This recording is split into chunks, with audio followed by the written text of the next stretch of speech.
से जोड़ना है। हम लोग और हम लोग जानते हैं कि मेरे साहब के मन में चमत्कार सीखने की भावना जो है वो सरस्वती पूजा के दिन ही जागृत हुई थी। वो सरस्वती पूजा का ही दिन था जिस दिन मेरे साहब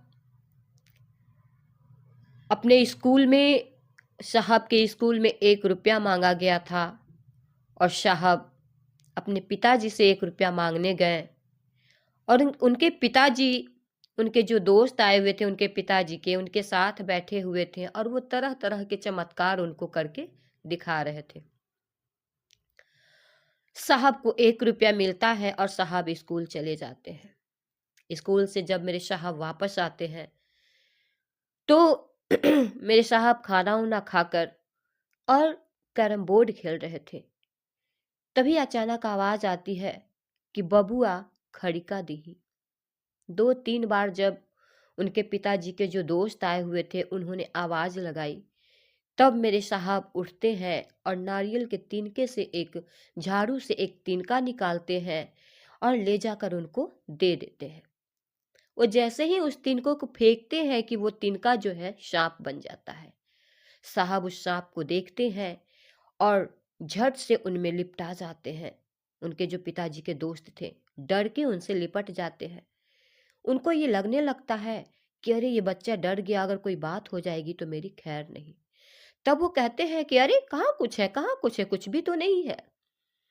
और साहब देखते हैं जमीन पे तो फिर देखते हैं कि वो सांप तिनका का तिनका बना हुआ है। उसी समय से और सरस्वती पूजा का वो उसी दिन से उस समय मेरे साहब के मन में यह हुआ कि मुझे अब ये चमत्कार सीखना है। आपने तिनके को सांप कैसे बनाया, मुझे अब आप चमत्कार सिखाइए, मैं भी इस चीज को सीखना चाहता हूं।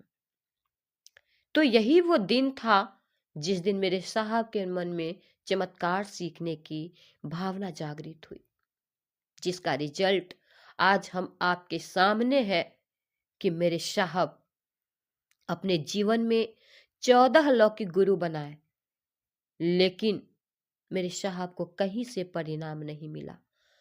वो शमशान साधना, कब्रिस्तान साधना सब कुछ किए, लेकिन रिजल्ट 0 आया। तभी तो मेरे साहब थक के हार के जब आरा के गांगी घाट से गोपाली चौक पे आए, जो कि हम लोग जानते हैं कि आरा